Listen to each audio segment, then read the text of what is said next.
नमस्ते विद्यार्थियों, पिछले वीडियो में हमने अलंकार की परिभाषा और उसके भेद पढ़े थे। शब्दालंकार जहाँ चमत्कार शब्द में स्थित होता है। आज की वीडियो में हम शब्दालंकार के ही भेद पढ़ेंगे।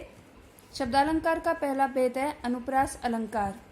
जब वर्ण की आवृत्ति 2 या 2 से अधिक बार एक ही क्रम में हो, चाहे स्वरों की समानता हो या ना हो, वर्णों की आवृत्ति होनी चाहिए, वहाँ अनुप्रास अलंकार होता है।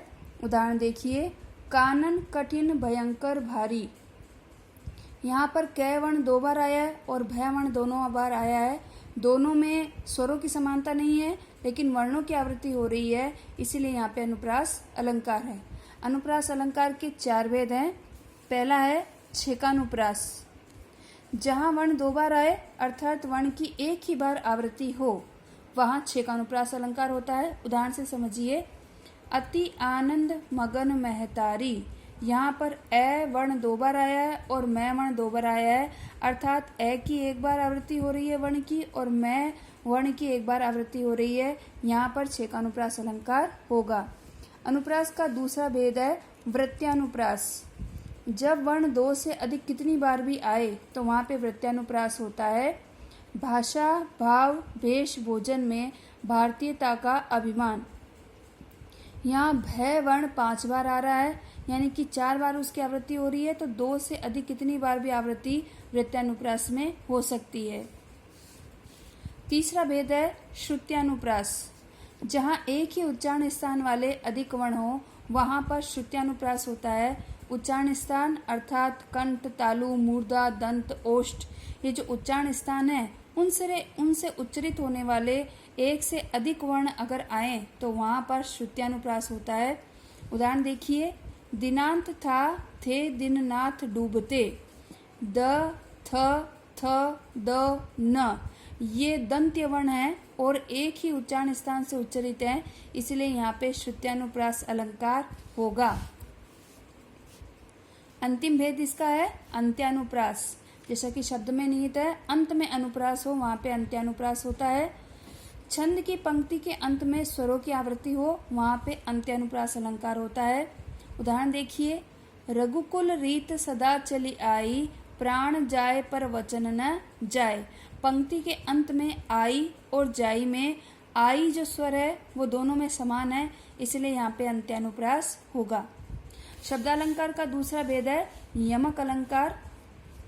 परिभाषा है, जहाँ कोई शब्द या वाक्यांश बार बार आए किंतु प्रत्येक बार अर्थ भिन्न हो, वहाँ पर यमक अलंकार होता है। उर्वशी मेरे हृदय की, उर्वशी तुम पर निछावर। यहाँ उर्वशी शब्द 2 बार आया है, किंतु दोनों बार उसका अर्थ अलग अलग है। पहले उर्वशी का अर्थ है उर यानी हृदय, बसी मन में वास करने वाली नायिका। दूसरा उर्वशी है वो उर्वशी अप्सरा के संदर्भ में लिया गया है, इसलिए यहाँ पर शब्द की आवृत्ति हो रही है, लेकिन प्रत्येक बार अर्थ भिन्न आ रहा है, तो यहाँ पे यमक अलंकार होगा। यमक अलंकार के 2 भेद हैं। पहला है अभंग। अभंग यानी कि जो भंग नहीं हो, जिसके टुकड़े नहीं किए जाएं, वो अभंग होता है। यहाँ पर शब्द के टुकड़े नहीं किए जाते हैं, पूरे शब्द का ही अर्थ दूसरा निकलता है। जहाँ पूरे शब्दों की आवृत्ति हो, शब्द के टुकड़े नहीं किए जाएं और अर्थ निकल जाए अलग अलग, वहाँ पे अभंग यमक होता है। उदाहरण से समझिए, कबीरा सोई पीर है जो जाने पर पीर। यहाँ पे पीर शब्द 2 बार आया है, बिना टुकड़े किए अगर इसके अर्थ निकालते हैं तो 2 है। पहला जो पीर है उसका अर्थ है संत, सज्जन, महापुरुष, और दूसरा है पीर का पीड़ा या दुख। तो यहाँ पे पीर शब्द है, वहाँ पर इसके 2 अर्थ निकल रहे हैं बिना टुकड़े किए, इसलिए यहाँ पे अभंग यमक अलंकार है। दूसरा यमक का भेद है सबंग। जहाँ शब्द के टुकड़े करने से एक से अधिक अर्थ निकले, जहाँ जिस शब्द में यमक है उस शब्द के दोबारा टुकड़े करने पर हमें दूसरा अर्थ निकाल सकते हैं, वहाँ पर अब सबंग यमक होता है। जैसा कि कुमोदिनी मानस मोदिनी कही। यहाँ पर पहला शब्द है कुमोदिनी और दूसरा है मोदिनी, जो टुकड़ा किया गया है, इससे कु अलग किया गया है, तो पहला पुष्प के संदर्भ में है और दूसरा प्रसन्नता देने वाली के संदर्भ में है। टुकड़े करने पे इसके 2 अर्थ निकल रहे हैं, इसलिए ये सबंग अलंकार है। द्वादशी अनिवार्य हिंदी में शब्दालंकार का तीसरा भेद है श्लेष अलंकार। परिभाषा देखिए, जब वाक्य में एक शब्द केवल एक ही बार आए और उस शब्द के दो या अधिक अर्थ निकलें, एक ही शब्द के प्रसंगानुकूल अलग अलग अर्थ निकले, वहां पर श्लेष अलंकार होता है। उदाहरण के रूप में पानी गए न उबरे मोती मानस चून। यहाँ पर एक जो पानी शब्द है उसमें श्लेष अलंकार है। कारण क्या है? पानी का जो अर्थ है वो मोती मानस चून के संदर्भ में अलग अलग निकल रहा है। मोती के संदर्भ में चमक है, मानस के संदर्भ में इज्जत और चून आटे के संदर्भ में जल।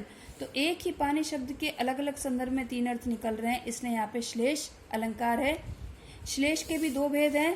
पहला है अभंग, जैसा कि पहला बताया, बिना टुकड़े के शब्द का अलग अलग अर्थ निकलना। उदाहरण देखिए, बलिहारी नृप कूप की गुण बिन बूंद न देई। यहाँ पर श्लेष गुण में है। गुण के दो अर्थ निकल रहे हैं, पहला सद्गुण और रस्सी, क्योंकि यहाँ पर इसके दो संदर्भ में, पहला है नृप, राजा के संदर्भ में सद्गुण अर्थ निकल रहा है, और कूप, कुएं के संदर्भ में रस्सी अर्थ निकल रहा है, इसलिए यहाँ पे अभंग श्लेष अलंकार होगा। दूसरा इसका भेद है सबंग श्लेष। जहाँ शब्द के टुकड़े करने पर एक से अधिक अर्थ निकले वहां पर सबंग श्लेष होता है। एक ही शब्द का जब हम टुकड़े करेंगे तब उसका अलग अर्थ निकलेगा, दो या दो से अधिक अर्थ निकलेंगे, वहां पर सबंग श्लेष होगा।